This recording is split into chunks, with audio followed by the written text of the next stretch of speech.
كنطلب منه كلمه أنها مسألة عرضانية كتقاطع مع مختلف القطاعات الحيوية اللي المفروض تستفد منها الفئة، وكنقول أنه لا مواطنة كاملة بدون ولوجيات، بحكم أنها هي اللي كتخون هذه الفئة لولوج الحقوق وباقي اتفاقيات دولية. أقول أنه لا إعاقة مع الإرادة، لا إعاقة مع العزيمة، وكنتمنى أن وين كتخوني العبارة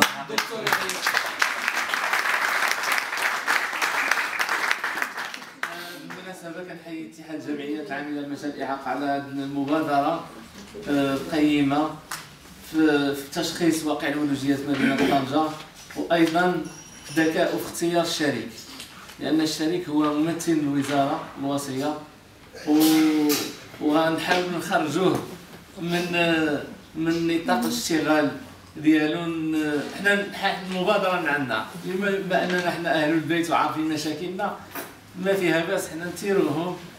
ونحاولوا نستغلوا التواجد بهذه المؤسسات محليا باش تكون عندنا فعلا حكامة محلية، لأننا محليا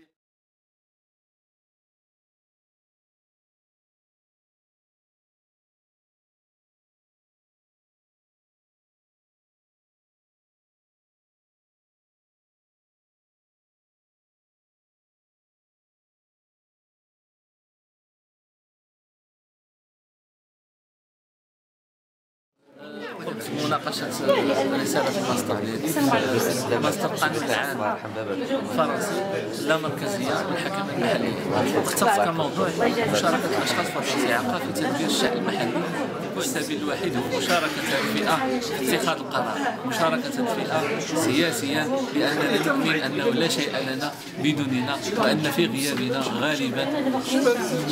نادرا ما تسمع أصواتنا. هذا هو المختصر هذه الرسالة، وأننا ضروري أننا نشاركوا في مراكز القرار باش نتفاداو سياسات عمومية غير دامجة، باش نتفاداو قوانين لا تؤثر.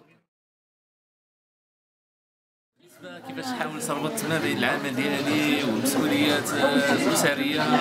وما بين التدريس، في الحقيقة كانت صعوبات وكانت مشاق، لا من ناحية تنظيم الوقت، لا من ناحية البيولوجيات اللي اضطريت أنني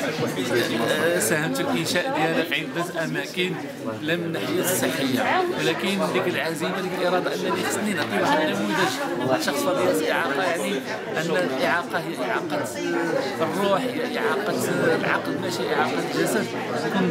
كنت دائما كتجيني أنني خصني نتخطى هذه الصعوبات، وأنني ملي كنشوف الثمار اللي ممكن غنجنيها كنتثابت أنني نزيد نصبر وننتظر حتى نحقق الهدف،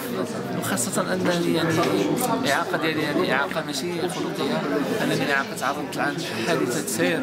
وصلت هذه الإعاقة، وما بغيتش على الإعاقة تكون سبب أنها تكون حائل ما بيني وبين طموحات ديالي، وإن شاء الله كنتمنى غادي يكون أفضل ونزيد نحقق نجاحات أخرى.